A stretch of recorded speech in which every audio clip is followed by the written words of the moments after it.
This is an open workout. This is not a performance. This is a little bit of a show. Yeah. But his team were ringside. They're all there. Ben Davison, Lee Wiley, all watching you. What did you make of that? Oh, that's their problem. I don't know.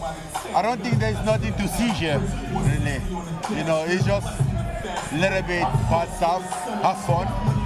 You know, play, entertain, defend the people. It's what it is about. This is not really about like to see somebody's skills, right? At what point during fight week then do you really start to get serious and switch into fight mode?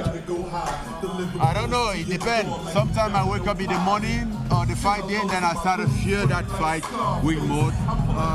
You know, like maybe even last week there was a day that I felt it a little bit, I felt it, then it goes away after, so it's not something that you command. It's just automatic in your body, you know. Yeah, it's just automatic in your body. Are you still sparring this week? No. Sparring finished. When did sparring finish? Last Friday. How many sparring partners did you have for this camp? At first it was 3 of them, and then one of my sparring was in the training camp, so Guido, he had to go fight, so I remained with 2 sparring partners. Orthodox fighters, what kind of sparring partners did you have? Did you feel comfortable with the pace, the change of opponents? It's not comfortable when you get 5 rounds and then somebody fresh up come up and want to beat you up, take your head off. It's not comfortable, and that's what you're doing it. You're not doing it to be comfortable. You're doing it to be. You're trying to get as much comfortable as possible so you can get comfortable in the fighting. Francis, let me ask you this. We spoke to Anthony Joshua yesterday. He says he's been watching your fights, he's been watching your MMA fights, and also he watches your interviews. He tries to figure out what's going on in your mind. Do you do that? Do you watch his interviews or anything like that? It's comfortable, and that's what you're doing it. You're not doing it to be comfortable. You're doing it to be. You're trying to get as much comfortable as possible so you can get comfortable in the fighting. Francis, let me ask you this. We spoke to Anthony Joshua yesterday. He says he's been watching your fights, he's been watching your MMA fights, and also he watches your interviews. He tries to figure out what's going on in your mind. Do you do that? Do you watch his interviews or anything like that? You say you watch my interview and what? Anthony Joshua watches your interviews to gain insight into your mind. Do you watch his? No. I focus on me. All what I can control is me. You know, I can protect myself, stay secure, control what I can deliver, what I can do, and then make sure that nothing is taking that out of me.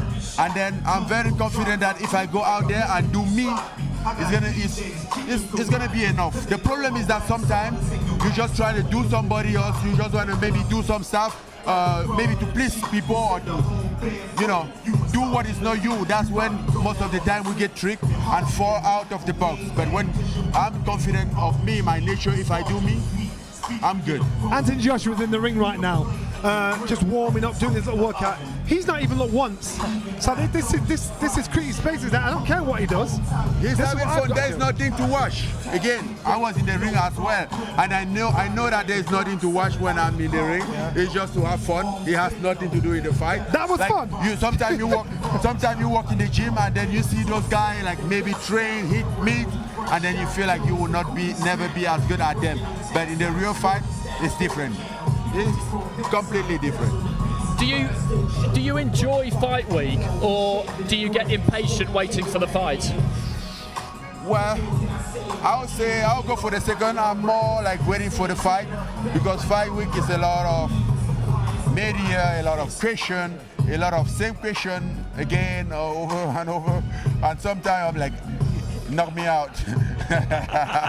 Well, listen, we asked Anthony Joshua this yesterday as well. You filmed a fantastic promo. In that promo, you had to hold your fist to his face. He held his to yours. What were you thinking in that moment? What was that like? Well, that we were doing a promo. That's what I was thinking. We were doing a promo, and he was very chill, very relaxed. I get to ask him if he's okay, because he looked a little nervous or something. I don't know. I asked him if he was okay, because I was okay. I have no problem. I was just talking around, laughing. You know, it was a promo. Nothing was going to happen there. So, and then I think we both are professional enough to know what we have to do in order to, you know, to get to what we want to go. Tyson Fury will be ringside on Saturday night watching the fight. Friday. Yeah. I mean, he might stay there on Saturday as well, but definitely Friday, guys. He'll be ringside on Friday night. What do you make of that? He'll be watching you. Huh? Tyson Fury will be watching you on Friday night, your fight with Anthony Joshua. What do you think of that? Nothing. I don't think nothing. I will just be watching him on May 18th too. So I'll return the elevator to him. Fantastic stuff. Andy, anything you want to ask the big man before we let him go? No, I think he's covered it. You know, when you're really experienced like he is, and like the man on our screen is, Fight Week is about fulfilling your obligations. It's about doing interviews with us. It's about answering questions.